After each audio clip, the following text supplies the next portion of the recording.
está la naturaleza de tu aroma que me recuerda el sabor de la libertad y la alegría, impregnado de la miel y la esencia de la vida.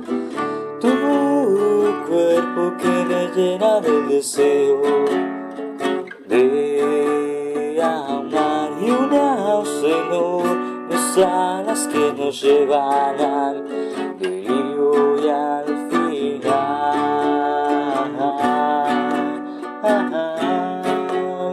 delirio y al final.